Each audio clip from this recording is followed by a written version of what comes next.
આપ સૌને મારા સાદર પ્રણામ। આપણી આ ચેનલમાં આપ સૌનું હાર્દિક સ્વાગત છે। આજે આ વિડીયોમાં જેઠ માસના વદ પક્ષમાં આવતી યોગીની એકાદશીનું મુહૂર્ત, પૂજાવિધિ, શું કરવું શું ન કરવું અને મહાત્મ્ય વગેરે વિશે વાત કરીશું। આ એકાદશીનું વ્રત ભગવાન વિષ્ણુની આરાધના માટે અત્યંત ફળદાયી છે। આ વ્રતના પ્રભાવથી કુષ્ઠરોગ જેવા અને ચામડીના અન્ય રોગો મટી જાય છે, મન વચન અને કર્મની શુદ્ધિ થાય છે, તમામ મુશ્કેલીઓ દૂર થાય છે અને જીવનમાં સુખ શાંતિ અને મહાફળ પ્રાપ્ત થાય છે, અંતે મોક્ષની પ્રાપ્તિ થાય છે। તો સૌપ્રથમ આ એકાદશીનું મુહૂર્ત, ઉપવાસ, પારણા વગેરે વિશે જોઈ લઈએ। તો આ તિથિ શરૂ થાય છે તારીખ 10 જુલાઈ 2026ના રોજ 8:16 જે આ તિથિ પૂર્ણ થાય છે તારીખ 11 જુલાઈની સવારે 5:22। ઉદયાતિથિ અનુસાર તારીખ 10 જુલાઈના રોજ યોગીની એકાદશીનું વ્રત રખાય, પરંતુ આ દિવસે એકાદશીનો ક્ષય છે। આ દિવસે દશમી યુક્ત એકાદશી છે, માટે પંચાંગમાં 2 યોગીની એકાદશી દર્શાવેલ છે, તારીખ 10 જુલાઈ અને તારીખ 11 જુલાઈ, જેમાં તારીખ 10 જુલાઈએ સ્માર્ત અને તારીખ 11 જુલાઈએ ભાગવત એકાદશી છે।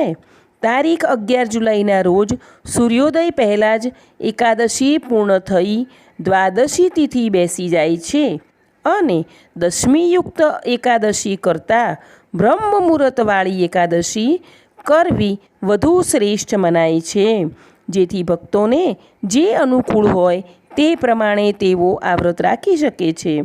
હવે જોઈશું પારણા।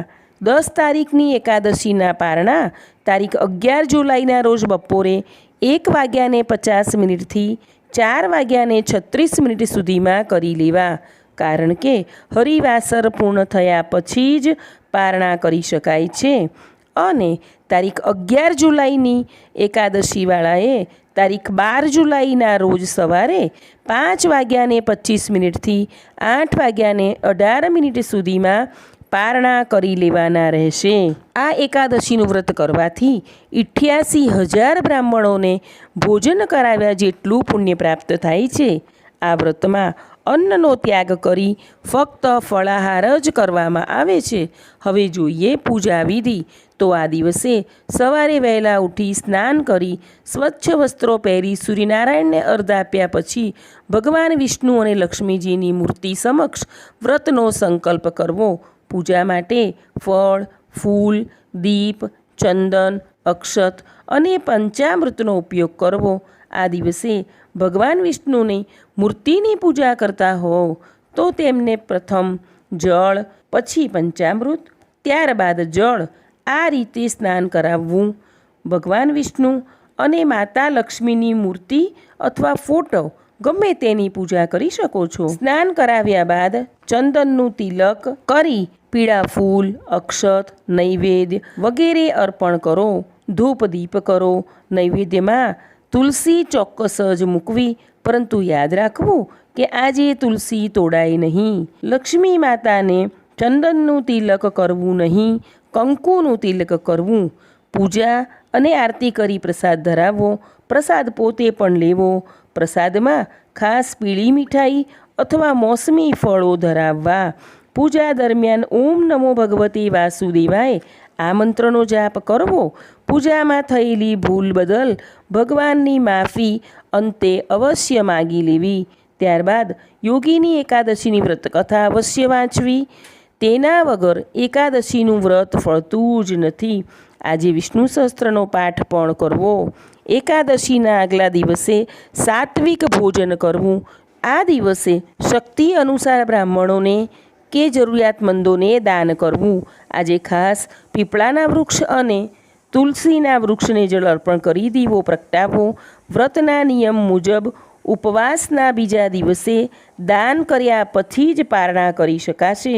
આજે ગાયને ઘાસ ખવડાવો, કીડિયારું પૂરો અને અબોલ પશુ પક્ષી માટે પાણી તથા ખોરાકની વ્યવસ્થા અવશ્ય કરો।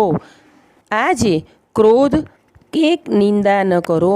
તામસિક ભોજન ન લો.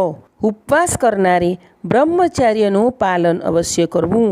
જો કોઈ કારણસર ઉપવાસ ન કરી શકાય તો એક ટાઈમ ભોજન કરી શકાય, અને જો એ પણ ન કરી શકાય તો આખો દિવસ પ્રભુ સ્મરણમાં ગાળવો.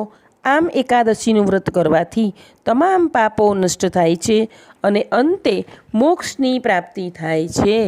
આમ આ વિડીયોમાં આપણે એકાદશીનું મુહૂર્ત, કોની પૂજા કરવી, પૂજા કઈ રીતે કરવી, દાન વગેરેની માહિતી જોઈ. આશા રાખું છું કે આ તમામ માહિતી આપ સૌને મદદરૂપ થશે. આગળના વિડીયોમાં આપણે એકાદશીની વ્રત કથા કરીશું. મને સાંભળનાર સૌનો હું હૃદયપૂર્વક આભાર માનું છું. આગળનો વિડીયો જોવા માટે આપણી આ ચેનલને લાઇક, શેર અને સબસ્ક્રાઈબ કરજો. આપણે સૌ હંમેશા ખુશ રહીએ તેવી પ્રભુના ચરણોમાં પ્રાર્થના.